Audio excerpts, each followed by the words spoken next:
Okay, for the first cast on row of your entrelac, for a sample, if you want to just try to work it up to see if you like the process and how it goes, cast on 40 stitches. You can use whatever weight yarn, whatever needle that applies to that same yarn.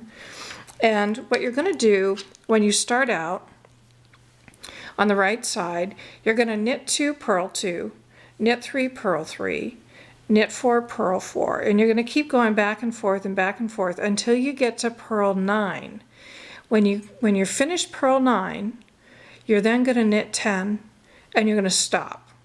Just stop. This was the hardest thing for me to learn. I figured it out from reading a pattern in a book.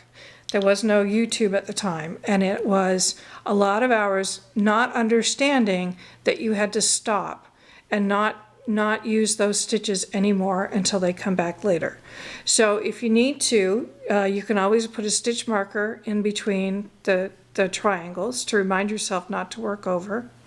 If when you got to the second triangle and you started back again, same process, knit 2, purl 2, knit 3, purl 3.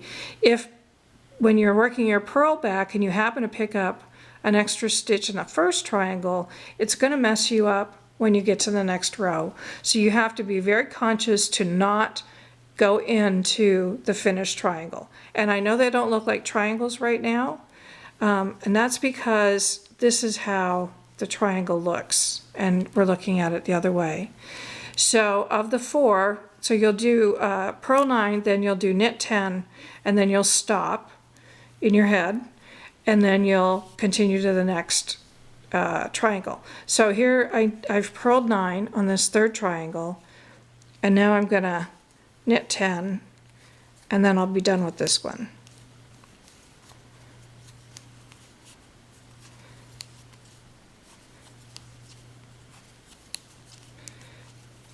Now there's also an easy way for you to know when you need to make your next step throughout the process of the entrelac, and that is this natural break. I call it a break. So I know I need to knit this next one. And then I know that I've knitted 10 and I'm done. Okay, so I'm not going to use these stitches again, actually for a couple steps. So then you'll move on to the next triangle, and you'll start just as you did the beginning triangle with knit 2 and then purl 2.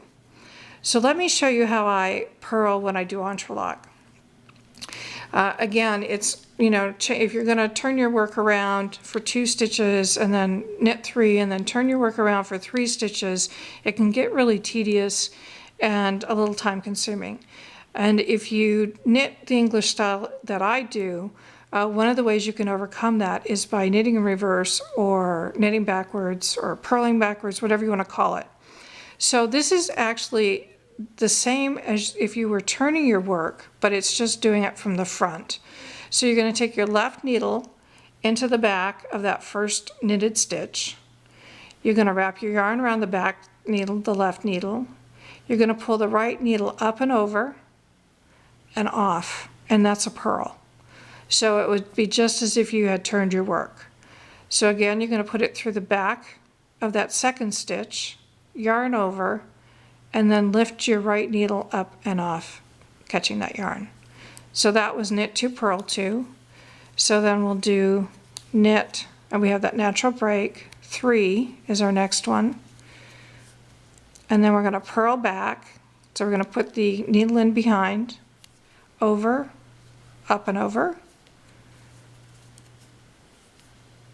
And that's how you purl. You can absolutely change it every time, but this is just a little nicer than having to twist and twist and twist. And however, I have to say that when you get to the left triangle and the right triangle with the purl decreases and increases, I do turn my work every row on those triangles. It's just easier, and I just haven't figured out how to do it from the front. So there's a little challenge for you if you're up to it. And then again, you need to get a double pointed needle so that you can pick up stitches as you get into the rectangles.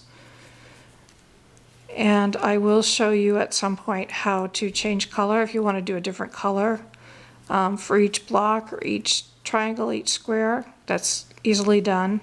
You'll have a number of tails to tuck in, but it shouldn't be too much of a problem depending on, of course, what yarn you use. So when we get to the end of this row, what we'll do is we will do that left side triangle, and it works off of the stitches that are already on the needle, so there's nothing to pick up in that instance. And that gets easier. So this is how you work till the end, and once you're done that, we'll go on to the next video and I'll show you how to do that left side triangle.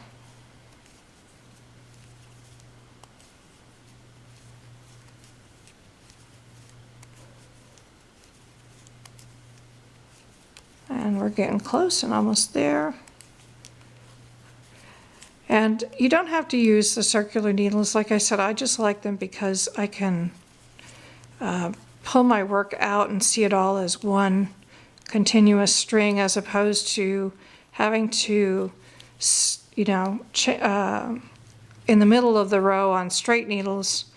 Then you could lay it out as much as you can, but depending on the size of your project, you may not be able to see all of it at once. And so I think you can also see here, which is why you don't want to encroach on the other triangle when you're moving across, because that will definitely skew the work, and then you'd have to rip it out going back to that point. And the other point too, if you're going to do the reverse knit or crochet, or knit or purl, the question then becomes, if you put your work down in the middle of a row and you come back and you pick it up, had you purled the old-fashioned way where the purl side was facing you and you knew what your next move was, that was great. But if you're doing it from the same side, it's a little bit more of a challenge. But the trick is that if you're knitting, if you're in the middle of a knit row, your yarn's going to be on the right-hand side, like it is now. And then if you're in the middle of a purl row, your yarn's actually going to be on the left-hand side. So there we go. And that. So just, I'm not going to purl that stitch, but you can see that with just doing that one purl, now my yarn originates on the left side. So that's the difference between.